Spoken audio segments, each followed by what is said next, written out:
아기가 밤새 푹잠에 빠지는 최고의 방법은 엄마와 함께 자는 것이다. 이 주장은 아기와 함께 자는 것은 바람직하지 않다고 주장하는 사람들 편에서는 논란의 소지가 있을 수 있지만 실제로 더욱 더 많은 사람들이 아이와 함께 자는 연습을 하고 있다. 사실 영국이나 스웨덴, 중국, 일본 등의 나라에서는 보통 아기와 함께 잠을 잔다. 그리고 스페인어권 국가 중에서는 금기를 깨면서까지 아기를 데리고 함께 자는 부모도 있다. 하지만 대부분 아기를 혼자 자도록 가르치는 방법에 관해서만 이야기하고 마치 수면이 인간의 본능이 아닌 듯 어떻게 해야만 아기를 쉽게 재울 수 있는지 고민하는 사람이 많다. 밤새 푹잠에 빠지는 아기 숙면 교육법. 밤새 푹잠에 빠지는 아기 숙면 교육법이 있다. 대표적인 방법이 바로 퍼버식, 퍼버 메서드, 과외, 스토빌식, ST빌 메서드이다. 두 가지 방법 모두 자신의 방법을 활용 삼아 엄마 없이 아기가 혼자 잘 수 있는 방법을 이야기한다. 퍼버식 방법과 ST빌식 방법 모두 아기가 부모와 떨어져 다른 방에서 혼자 잠자리에 들도록 훈육하는 법을 목표로 한다. 아기로서는 자궁 속 안락한 환경과는 또 다른 조용한 공간이다. 아청소년과 의사들은 첫 아기를 가진 부모에게 퍼버식 방법과 ST빌식 방법을 이용해 재우라고 권한다. 하지만 이 두 가지 방법은 이용하면 아기가 밤새 스트레스를 받을 수 있다. 반면 부모와 함께 자면 아기의 수면 주기가 부모와 같아지고 수면 중 아기의 욕구를 더 잘 충족할 수 있다. 수면 연습은 아기에게 스트레스를 준다. 부모와 함께 있고 싶은 마음에 울고 보채지만 엄마는 아기의 마음을 거절하는 것이 된다.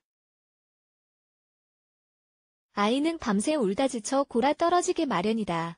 아기와 엄마가 함께 자는 것이 더욱더 자연스러운 이유. 태아는 40주라는 오랜 시간 동안 엄마 뱃속에서 지낸다. 아기는 잠을 자는 방법을 이미 잘 알고 있고 따로 훈련할 필요가 없다.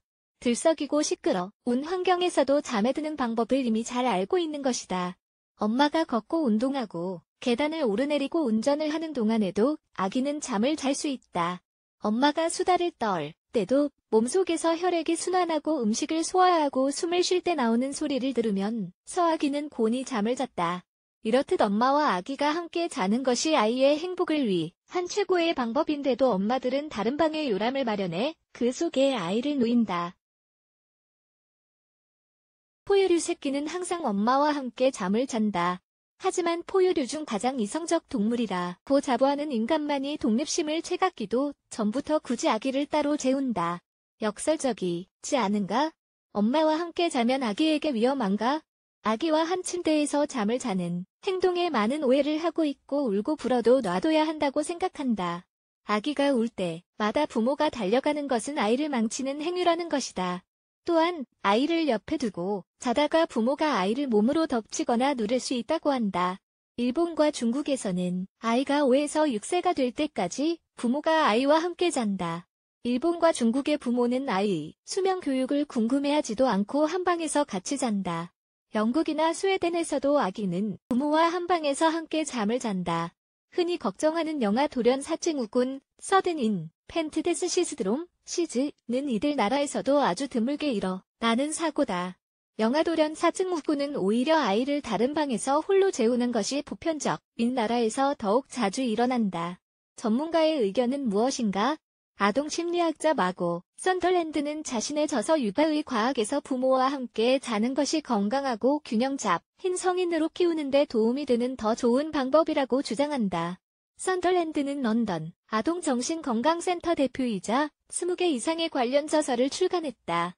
수면 교육은 사실 태어난 지 몇 주 안 된 아기를 혼자 방에서 잠을 자도록 훈육하는 것으로서 스트레스 호르몬이 방출될 수 있다고 썬덜랜드는 경고한다.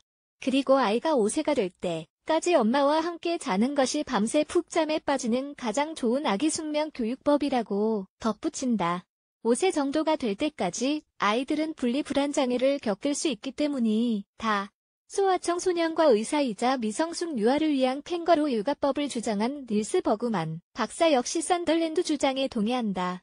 유아는 엄마와 살을 맞대고 있어야 한다는 것이 버그만 이론의 핵심이다. 아이가 엄마와 떨어지면 부정적인 감정이 시작되고 뇌에 해로운 호르몬이 생성된다.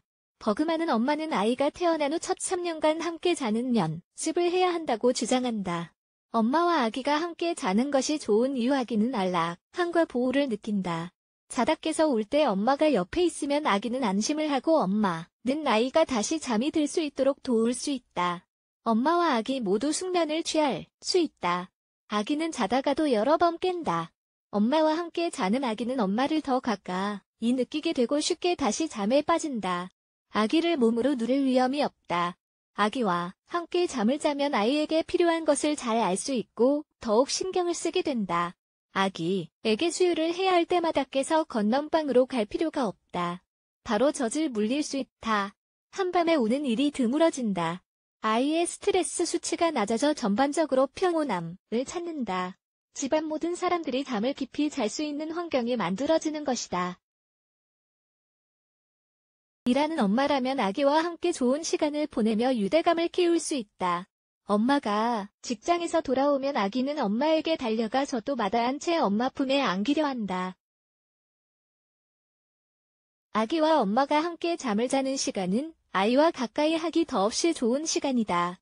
마지막으로 기억할 점 한 가족이 함께 잠을 잔다는 것은 아름다운 일이다. 해볼 가치가 충분하다. 밤새 푹 잠에 빠지는 아기 숙면 교육법이라며 아기를 혼자 방으로 보내 스트레스 속에서 잠을 재우기 전에 한번 곰곰이 생각해보자. 아이와 함께 잠을 자면 온몸의 보호 본능이 깨어난다는 점을 기억하자. 하지만 술이나 약을 먹는 사람이라면 의식을 잃고 아이에게 해가 되는 일을 벌일 수 있으므로 함께 자는 것이 적합하지 않다. 아기와 함께 자는 연습을 한다면 건강하고 행복한 성장 과정에서 필요한 사랑과 안락함을 줄 수 있다. 또한 아기의 잠재된 뇌의 역량을 키우는 데 더없이 좋은 방법이다.